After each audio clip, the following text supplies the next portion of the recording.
पूर्व काल में चित्रभानु नामक एक शिकारी था। जानवरों की हत्या करके वह अपने परिवार को पालता था। वह एक साहूकार का कर्जदार था, लेकिन उसका ऋण समय पर न चुका सका। क्रोधित साहूकार ने शिकारी को शिवमठ में बंदी बना लिया। संयोग से उस दिन शिवरात्रि थी।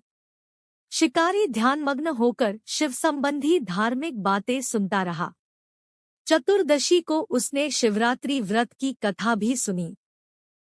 शिकारी ने धनुष पर तीर चढ़ाकर ज्यों ही प्रत्यंचा खींची, हिरणी बोली, मैं गर्भिणी हूँ, शीघ्र ही प्रसव करूंगी। तुम एक साथ दो जीवों की हत्या करोगे, जो ठीक नहीं है। मैं बच्चे को जन्म देकर शीघ्र ही तुम्हारे समक्ष प्रस्तुत हो जाऊंगी, तब मार लेना। शिकारी ने प्रत्यंचा ढीली कर दी और हिरणी जंगली झाड़ियों में लुप्त हो गई। प्रत्यंचा चढ़ाने तथा ढीली करने के वक्त कुछ बिल्व पत्र अनायास ही टूटकर शिवलिंग पर गिर गए। इस प्रकार उससे अनजाने में ही प्रथम प्रहर का पूजन भी संपन्न हो गया। कुछ ही देर बाद एक और हिरणी उधर से निकली। शिकारी की प्रसन्नता का ठिकाना न रहा। समीप आने पर उसने धनुष पर बाण चढ़ाया। तब उसे देख हिरणी ने विनम्रतापूर्वक निवेदन किया, है शिकारी, मैं थोड़ी देर पहले ऋतु से निवृत्त हुई हूँ। कामातुर विरहिणी हूँ। अपने प्रिय की खोज में भटक रही हूँ। मैं अपने पति से मिलकर शीघ्र ही तुम्हारे पास आ जाऊंगी। शिकारी ने उसे भी जाने दिया। 2 बार शिकार को खोकर उसका माथा ठनका। वह चिंता में पड़ गया। रात्रि का आखिरी पहर बीत रहा था। इस बार भी धनुष से लगकर कुछ बेलपत्र शिवलिंग पर जा गिरे तथा दूसरे प्रहर की पूजन भी संपन्न हो गई। तभी एक अन्य हिरणी अपने बच्चों के साथ उधर से निकली। शिकारी के लिए यह स्वर्णिम अवसर था। उसने धनुष पर तीर चढ़ाने में देर नहीं लगाई। वह तीर छोड़ने ही वाला था कि हिरणी बोली, है शिकारी, मैं इन बच्चों को इनके पिता के हवाले करके लौट आऊंगी। इस समय मुझे मत मारो। शिकारी हंसा और बोला, सामने आए शिकार को छोड़ दूं, मैं ऐसा मूर्ख नहीं। इससे पहले मैं 2 बार अपना शिकार खो चुका हूँ। मेरे बच्चे भूख प्यास से व्यग्र हो रहे होंगे। उत्तर में हिरणी ने फिर कहा, जैसे तुम्हें अपने बच्चों की ममता सता रही है, ठीक वैसे ही मुझे भी। हे शिकारी, मेरा विश्वास करो, मैं इन्हें इनके पिता के पास छोड़कर तुरंत लौटने की प्रतिज्ञा करती हूँ। हिरणी का दुखभरा स्वर सुनकर शिकारी को उस पर दया आ गई। उसने उस मृगी को भी जाने दिया। शिकार के अभाव में तथा भूख प्यास से व्याकुल शिकारी अनजाने में ही बेलवृक्ष पर बैठा बेलपत्र तोड़ तोड़कर नीचे फेंकता जा रहा था। पौ फटने को हुई तो एक हष्टपुष्ट मृग उसी रास्ते पर आया। शिकारी ने सोच लिया कि इसका शिकार वह अवश्य करेगा। शिकारी की तनी प्रत्यंचा देखकर मृग विनीत स्वर में बोला, है शिकारी, यदि तुमने मुझसे पूर्व आने वाली 3 मृगियों तथा छोटे छोटे बच्चों को मार डाला है, तो मुझे भी मारने में विलंब न करो, ताकि मुझे उनके वियोग में एक क्षण भी दुख न सहना पड़े। मैं उन हिरनियों का पति हूँ। यदि तुमने उन्हें जीवनदान दिया है, तो मुझे भी कुछ क्षण का जीवन देने की कृपा करो। मैं उनसे मिलकर तुम्हारे समक्ष उपस्थित हो जाऊंगा। मृग की बात सुनते ही शिकारी के सामने पूरी रात का घटनाचक्र घूम गया। उसने सारी कथा मृग को सुना दी।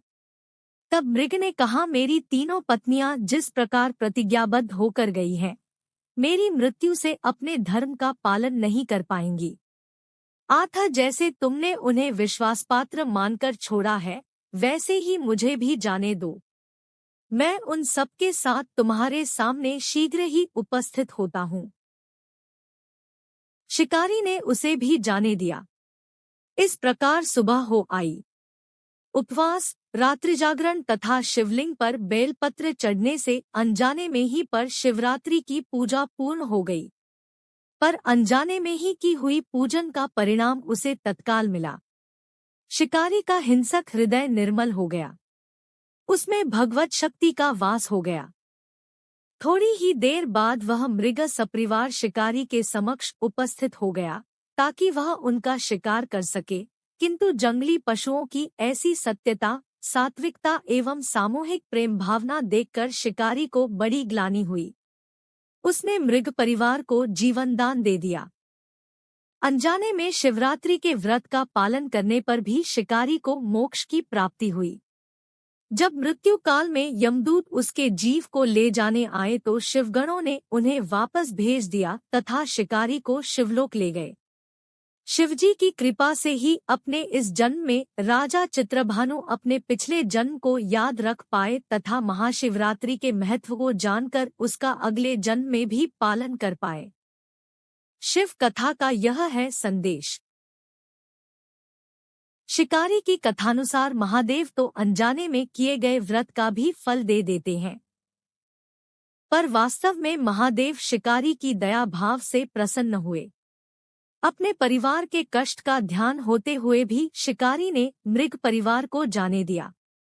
यह करुणा ही वस्तुतः उस शिकारी को उन पंडित एवं पुजारियों से उत्कृष्ट बना देती है जो कि सिर्फ रात्रि जागर, उपवास एवं दूध, दही, बेलपत्र आदि द्वारा शिव को प्रसन्न कर लेना चाहते हैं।